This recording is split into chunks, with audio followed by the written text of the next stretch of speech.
Hey, if you have ever wondered whether your crochet design business could still make money without consistent launches, without consistent posting, or a constant hustle, this episode is for you.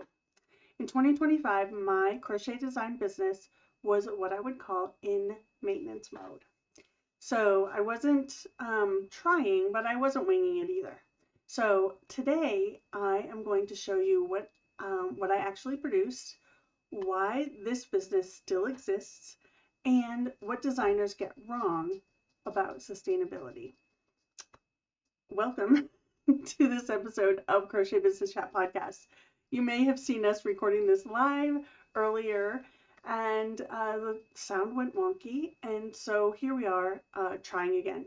So I'm just going to record the whole thing all over again and upload it for you. So anyway, welcome to Crochet Business Chat. My name is Pam Grice, the Crochetpreneur, and I am on a mission to help 100,000 makers build financial freedom through crochet.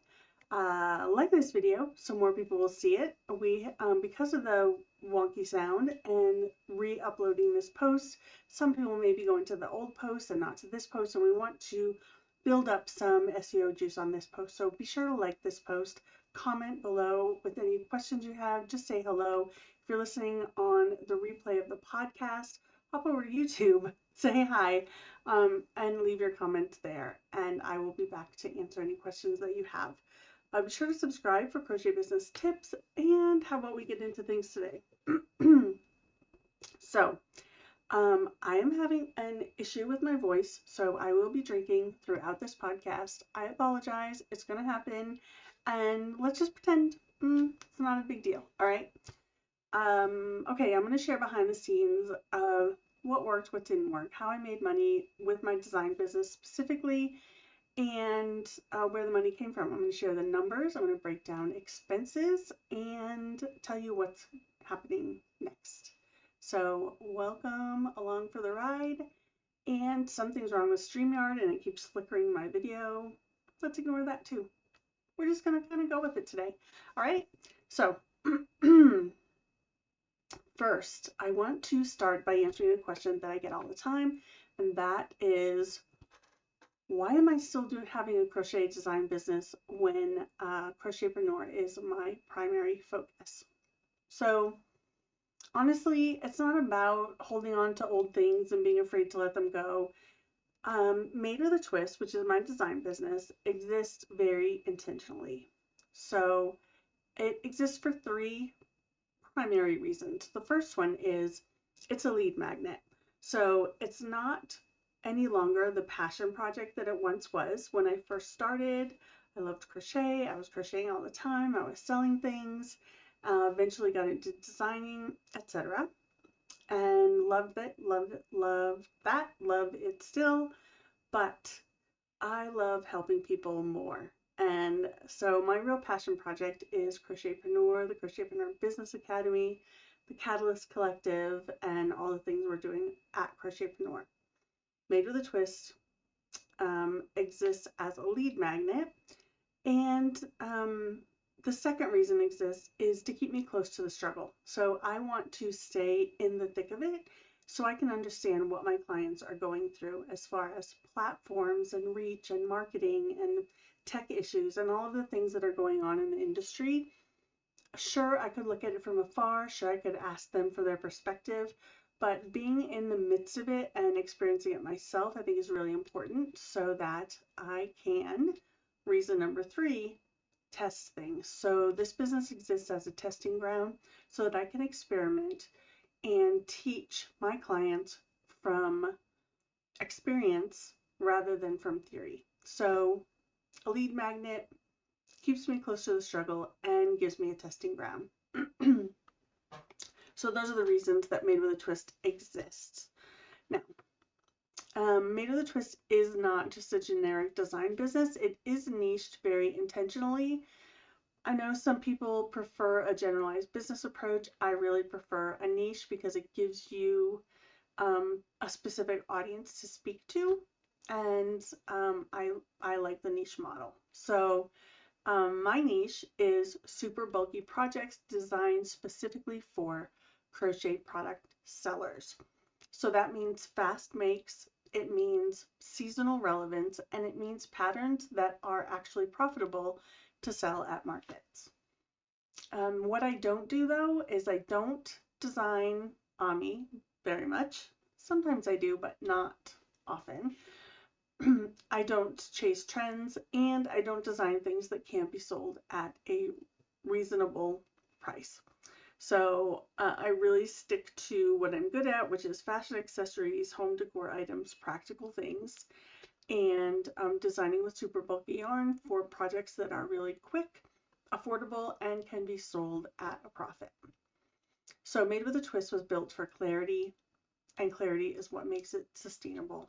It helps me decide what I'm going to work on. It helps me stay on the path that I'm on, and it helps me with my marketing language to my audience. So I have my unique seller position through Made with a Twist. And like I said, that is patterns for sellers. Each of my patterns includes a pricing strategy little table at the end of all the patterns that tells handmade sellers what I suggest they price these products for in order to make a profit. So those numbers are based on my own my own costs and my own time that it took to make things. You can adjust it as you see fit.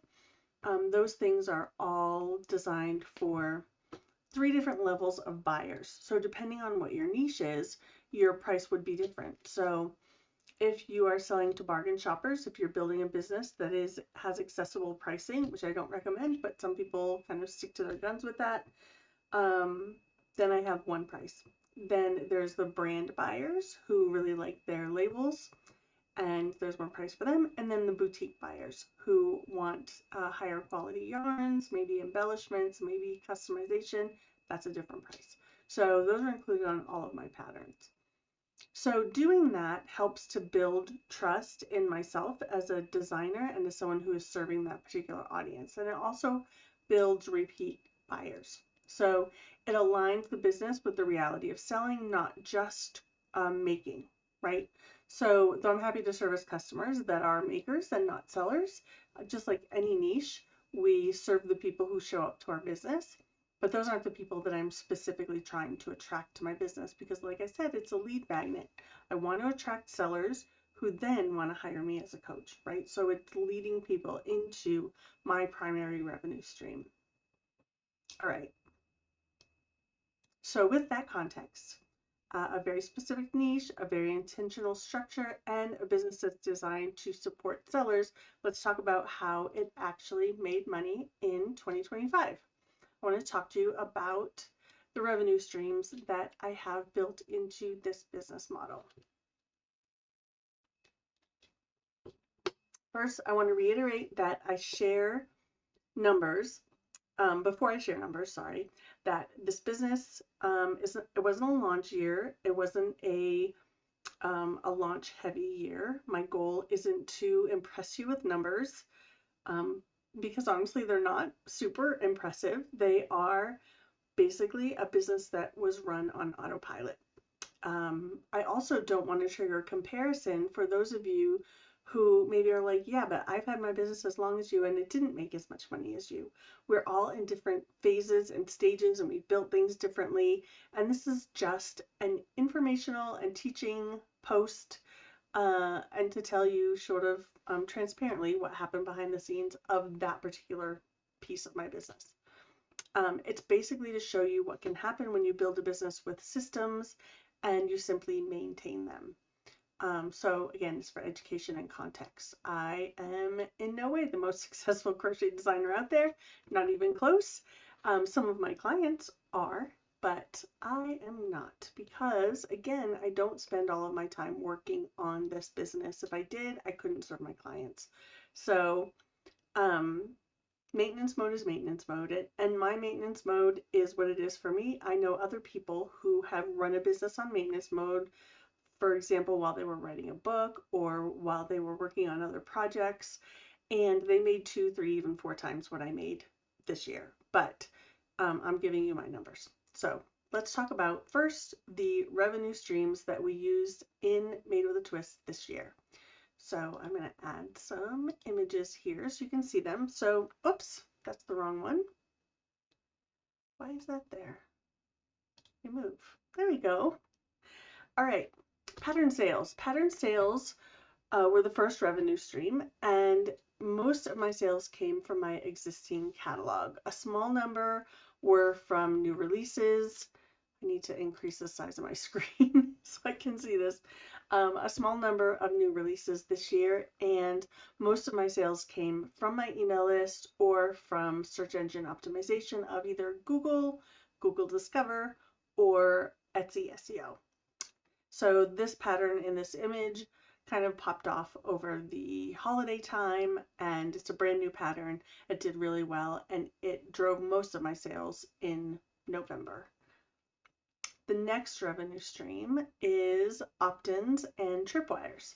So, one of the basic strategies I teach is to have an opt-in that leads to a tripwire so that you can turn your readers into subscribers into customers all in one shot, right?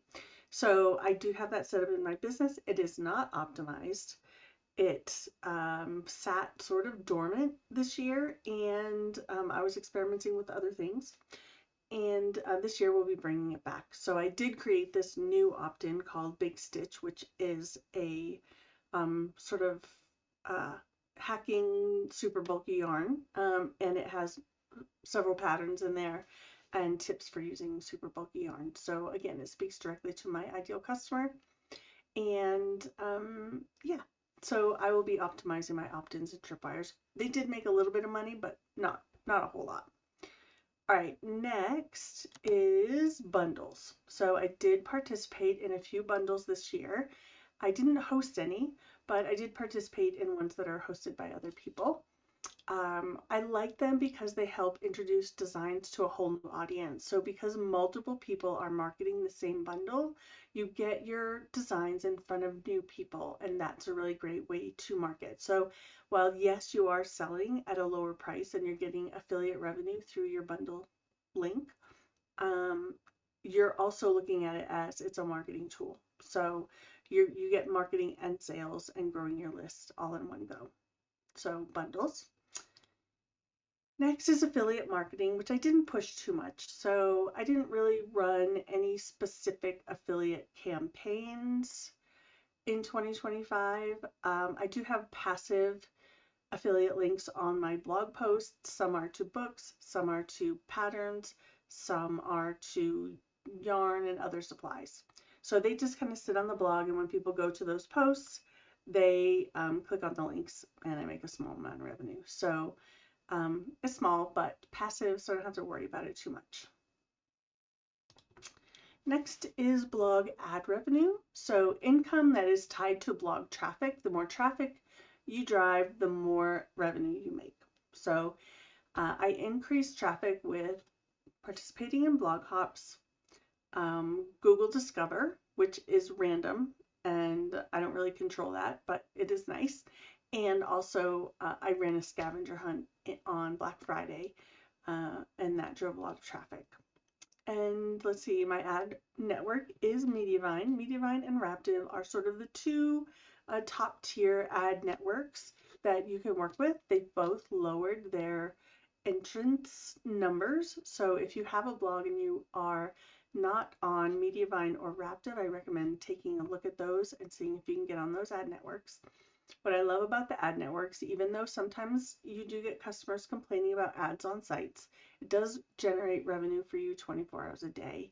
And so trying to manage the amount of ads that are showing on your site with, user experience is a balancing act, but figuring out a win-win strategy for that is really helpful. And then of course you can point people to paid patterns if they don't want to deal with the ads on your site. So where are we now? Let's take a look at, hang on, I have notes over here for you. When we stack all of that together, the business produced steady, diversified income. No single stream brought in all of the revenue, and that's exactly the point. So I want multiple revenue streams, income coming from a lot of different places, and that sort of steadies out the income throughout the year. Really, it is heaviest in January, October, November, December. but we want to like mitigate that and bring in some money throughout the slower seasons as well. So let's take a look at the totals. Here is revenue. So pattern sales. For me, Etsy sales are always higher than Ravelry. There are other people whose business is just the opposite. Their Ravelry sales are higher than Etsy, but for me, I've always had more sales on Etsy than on Ravelry. So Etsy was 7,492 and Ravelry was 1,550. I also have a maker's membership, which is pay $25, get access to all of my patterns. Now this only launches once a year on Black Friday, and so I don't sell a lot of them, but I do maintain them throughout the year, and whenever I launch a new pattern, it gets automatically added to their Ravelry library, and anyone in the maker's membership gets that. So I launch it every Black Friday, and then I just forget about it, except adding those new patterns. And then other would be some websites that I am experimenting with. I'm not going to tell you what they are right now because I'm testing. So, but revenue from that from September through December was $275, which is pretty good. Okay. Ad revenue was $7,022 from Mediavine. Affiliate sales was $410. Again, that's just all passive stuff.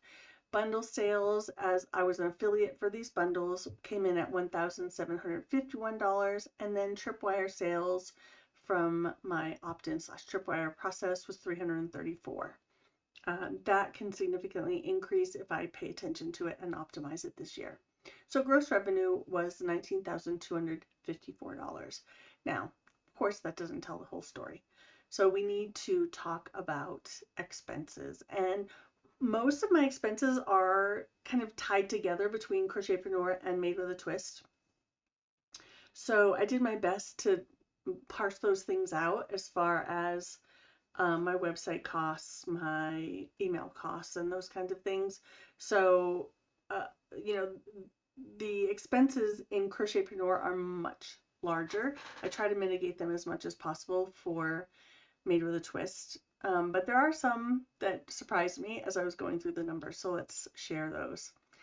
Expenses. So contract labor, this is for helpers with the website. So they manage blog hops or curate roundups and do those kinds of things. So $663.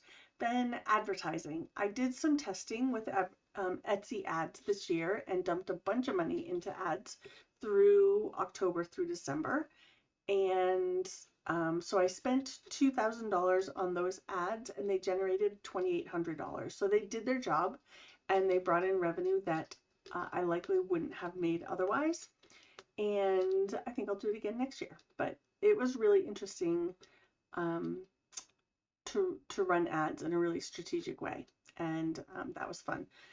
Looking at that number, $2,000, looks really painful, but I do know that it generated revenue, so I'm not worried about it.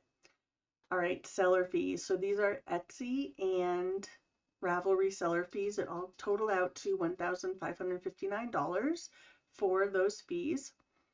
My website, so my Made with a Twist website costs $350 a year. That's for the domain and for the web hosting. My email service provider. This was painful to look at.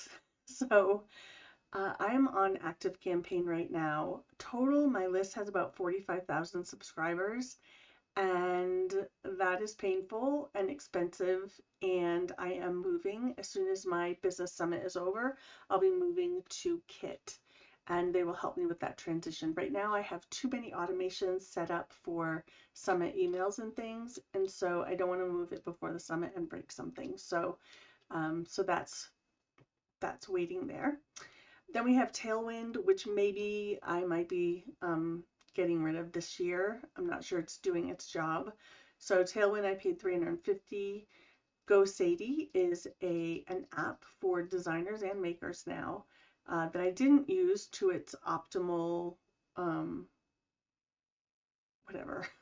I didn't use it well, and so I need to talk to them and get a tutorial on how to use that really well.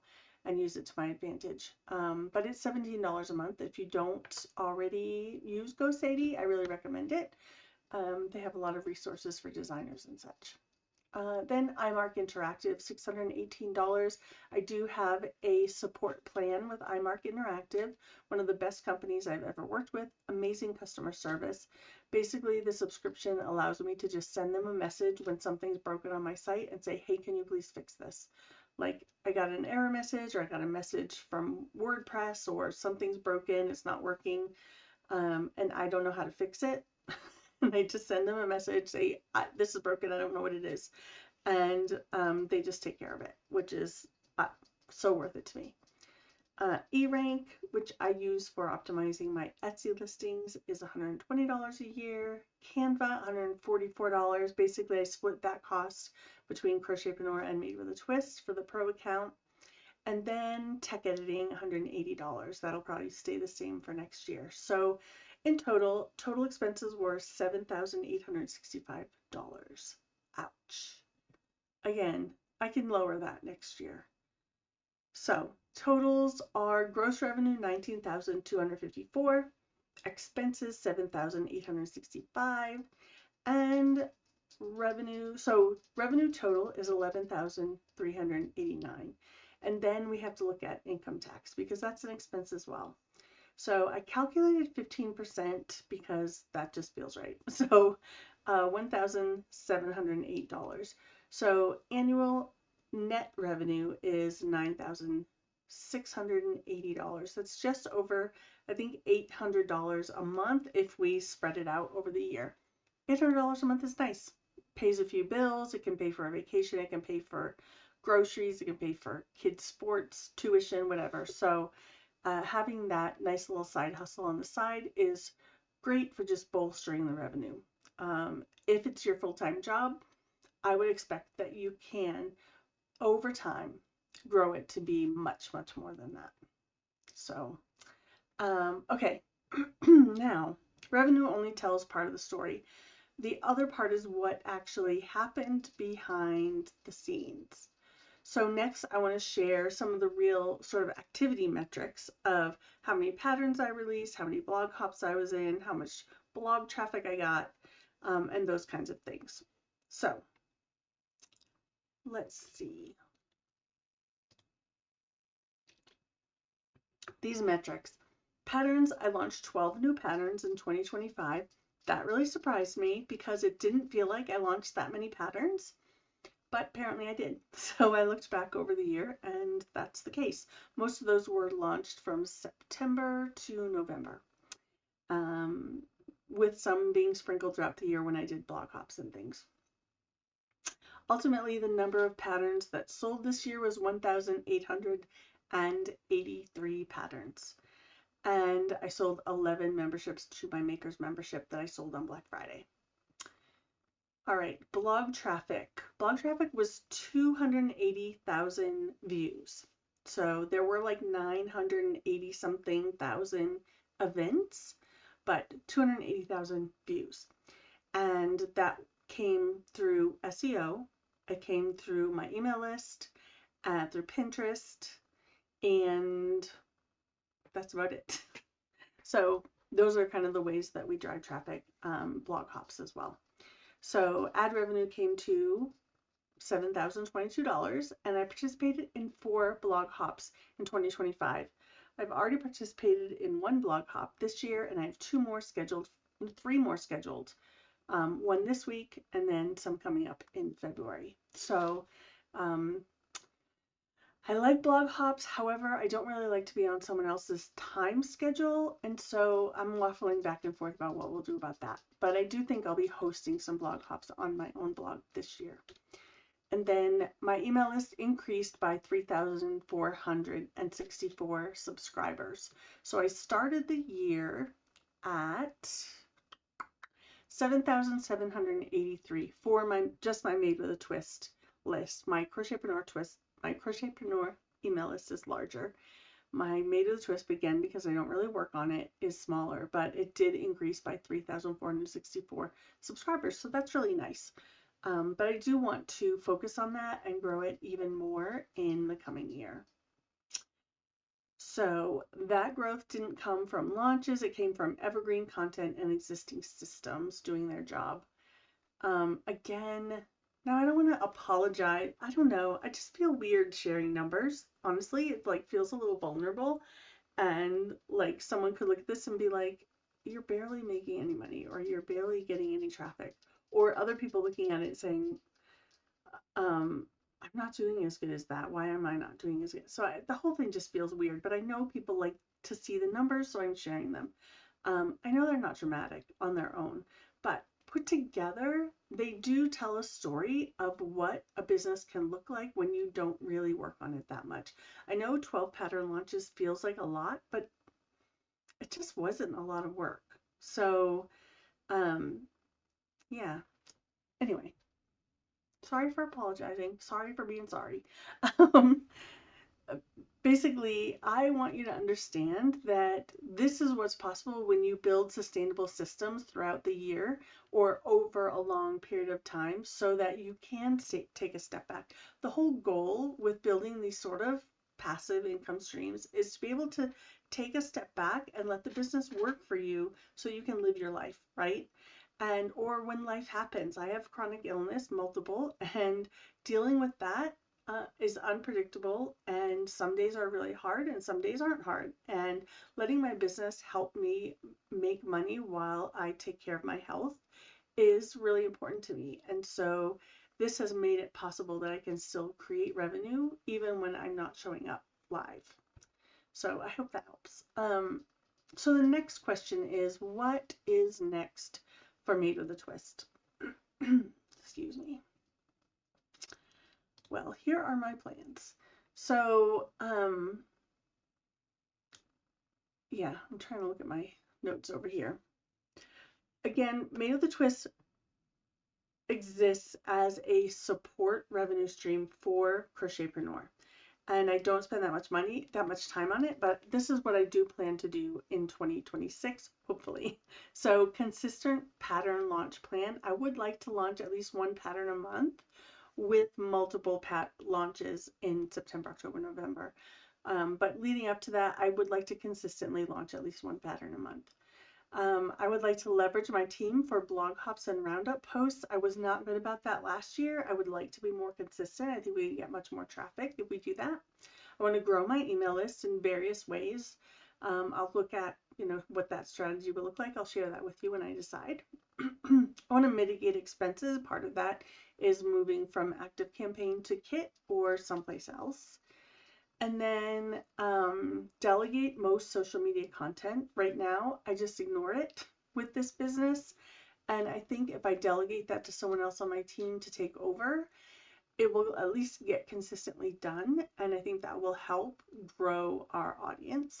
And then finally, test new platforms like Whatnot for its live sales, and then Shopify so that I have my own shop rather than sending people to Etsy. So those are the plans that I have for the coming year. Really, the plans are pretty open though, because I like to go with the flow. So we'll see what happens. I think this stage of business is wildly underrepresented.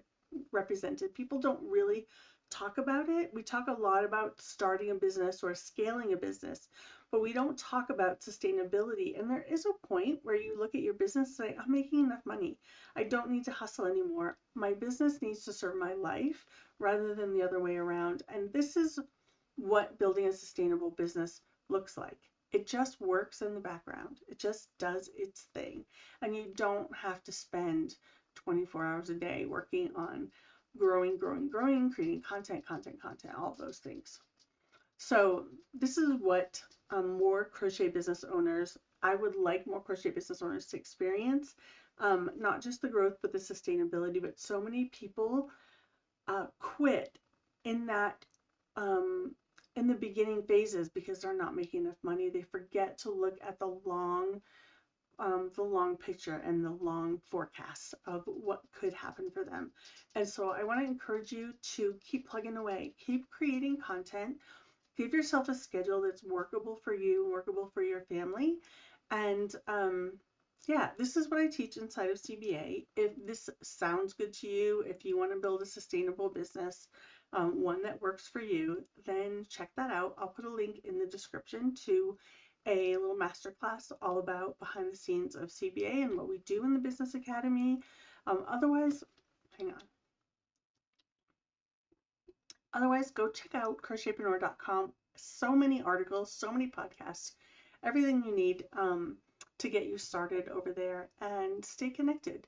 And that is today's podcast. ×2, second time around. All right. Go ahead and leave your comments. Be sure to, again, like, subscribe. Hopefully, I am back consistently with the podcast. We'll see how my health issues, what happens with that. But for now, we're going to keep plugging away with this. Next week, I'm going to come talk about starting a crochet business in 2026. That's what we're going to take a look at next week.